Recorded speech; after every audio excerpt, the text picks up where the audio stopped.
अस्सलाम वालेकुम ज़ुमी के चैनल पे आप सबका वेलकम है। और आज हम बनाने वाले हैं पुलाव। और पुलाव के साथ और भी दो डिशें हैं, एंड पे सैलड भी है और रायता भी है, तो वो भी ज़रूर देख रहे हैं। सबसे पहले हमने चावल जो है वो भिगो के रख दिए हुए थे, तो साथ ही फिर हमने कहा कि हम वेजिटेबल भी तैयार कर लेते हैं।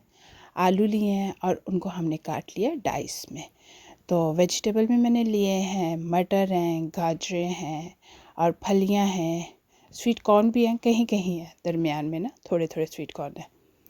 तो वो हमने तैयार करके रख लिए हैं। तो साथ ही हमने ना प्याज को भी काट लेना है। तो देखें, लंबा लंबा इस तरह मैंने ना सारा प्याज काटा है। और प्याज हमारा तैयार हो गया। साथ ही हमने ये देखें, मिर्चें जो है ना हमने दो दो काट ली हैं। अगर आप चाहो तो बारीक भी काट सकते हो, लेकिन मैंने लंबी लंबी रखी है। तो वो सारी चीज़ें तैयार हो गई हैं। तो मैंने देचकी रख दी है चूल्हे पे और उसमें डाल दिया ऑयल। और ऑयल थोड़ा सा गर्म हो गया था, तो फिर मैंने उसमें डाल दिया है प्याज। तो अब हम प्याज को ना पकाएंगे। तो हम प्याज को इतना पकाएंगे कि प्याज जो है ना वो डार्क ब्राउन हो जाए।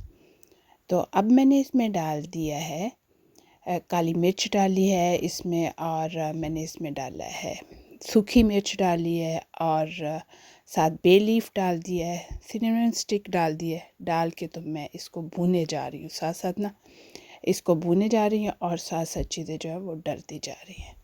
तो यहाँ हमने ज़ीरा भी डाल दिया है इसमें, और ज़ीरा डाल के भी इसको हमने डार्क ब्राउन कर लिया है। तो डार्क ब्राउन होने पे मैंने उसमें डाल दिया पानी, और पानी डाल के उसको ढक दिया है, क्योंकि अगर ढकोगे नहीं तो एक बॉम्ब जैसा लगता है, हर तरफ फैल जाता है। और अगर ढक दोगे तो स्टीम अंदर ही रहेगी, और जब स्टीम कम हो जाए तो फिर ढक्कन उतार के उसको आराम से हिला लें। तो ये देखें जी, ये तैयार हो गया। तो अब इसमें मैं वेजिटेबल डाल दूँगी। तो जो सब्ज़ियाँ हैं वो मैंने पहले डाली हैं, आलू थोड़े बाद में डालूँगी, क्योंकि गाजरें जो है वो थोड़ा सा टाइम लेती है, और फलियाँ भी। तो मैंने इनको डाल दिया था। वो 1 मिनट पकाने के बाद फिर आलू डाल दिए। तो अब हम इनको भून भून के पकाएंगे, इसलिए कि 50% हम इसमें पकाएंगे, और फिर बाकी जो है कुछ पानी के साथ पक जाएंगे, और कुछ जो है वो दम में जाके पक जाएंगे। तो ये लें जी। अब हम इसमें डाल देंगे नमक, मिर्च मैंने इसमें थोड़ी सी डाली है, क्योंकि ग्रीन चिली डाली हुई है ना, तो उसने ऑटोमेटिक ही खुद ही अपना टेस्ट दे देना है। और वैसे भी पुलाव है तो ये स्पाइसी स्पाइसी तो नहीं चाहिए ना, एक हद होती है इसकी भी, मिर्च की ना, तो उतना ही हमने डाला है। तो ये लें जी, इसको भी हम साथ साथ पकाते जा रहे हैं, भूनते जा रहे हैं। साथ ये देखिए, हरी मिर्चें भी डल गई हैं इसमें, और ये जी भुना जा रहा है। ऑलमोस्ट हमारा जो है ना ये तैयार हो चुका हुआ है। ये देखें कितना ज़बरदस्त था। तो अब हम इसमें पानी डाल देंगे। तो हमारा 1 कप हमने चावल लिए थे, और उसमें हमने डाला है 2 कप पानी। तो अब हम इसको ढक्कन रख के पकाएंगे इतनी देर के उबलने लग जाए पानी। तो ये देखिए, पानी जो है हमारा जो है कितना उबल रहा था। तो हमने उसमें डाल दिए चावल। तो अब हम चावलों को उतनी देर पकाएंगे जितनी देर ये पानी जो है ना वो खुश्क ना हो जाए। तो चले अब इसको पकाते हैं आराम से, और देखते हैं जब पानी खुश्क हो जाएगा, तकरीबन 95% खुश्क हो जाए, जो 5% है वो रहना चाहिए। तो ये खुश्क हो चुका है 95%, और देखिए कितने ज़्यादा चावल भी हो गए हुए हैं। तो अब हम इसको दम दे देंगे। तो दम हम ये पोने के साथ देंगे, यानी कि टी टावल के साथ देंगे, या फिर मैंने एक हैवी सा ढक्कन रखा हुआ है, मैं तो ऑलवेज़ कोशिश करती हूँ उसी से ही दूँ। तो ये इतना हैवी है कि इससे स्टीम बाहर निकलती ही नहीं है, इसलिए मैं उसी का ही दम देती हूँ। मैंने दम दिया था 5 मिनट, चूल्हा चल रहा था वेरी लो हीट पे, और 10 मिनट जो था वो चूल्हा बंद करके मैंने दम दिया था। 10 से 15 मिनट भी आप दे सकते हो।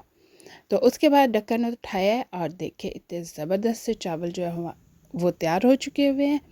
और अब हम साथ ही बनाएंगे इसके लिए रायता, टेस्टी सा, क्योंकि इसमें बहुत सारे वेजिटेबल ऑलरेडी हैं, इसलिए हम सादा सा सिंपल सा बनाएंगे। तो ये मैंने दही लिया, और दही में मैंने एक लहसुन जो है ना उसको कुट के अच्छी तरह बारीक पीस के उसको डाला है, और साथ नमक, मिर्च और हरा धनिया पीस के भी डाल सकते हो, या फिर इसे बारीक बारीक काट के भी डाल सकते हो। तो एंजॉय करें ये।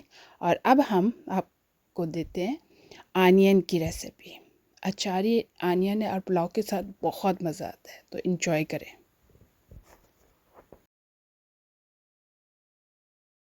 अस्सलाम वालेकुम, ज़ुमी के चैनल पे आप सबका वेलकम है और आज बनाने वाले हैं अचारी आनियंस। तो चले शुरू करते हैं। हमने लिए आनियन और फिर हमने उनको इस तरह से काट लिया है, स्लाइसेस बना लिए। और अब हमने ले लेना है इस तरह का अचार जो कि गुठली के बगैर हो, उस मुश्किल ना लगे। इस तरह का हार्ड अचार नहीं लेना, जो सॉफ्ट अचार है वो लेना है। तो वो ले लिया और उसको हमने डाला है आनियन में। तो फिर हमने हाथ की मदद से उसको मसल लेना है, अच्छी तरह से उसको मसल लेना है। इतनी देर मसलना है कि वो जो आनियन है वो बिल्कुल सॉफ्ट फील हो जाए और आपको लगे हाथ में पकड़े हुए आनियन के बाकी सॉफ्ट है।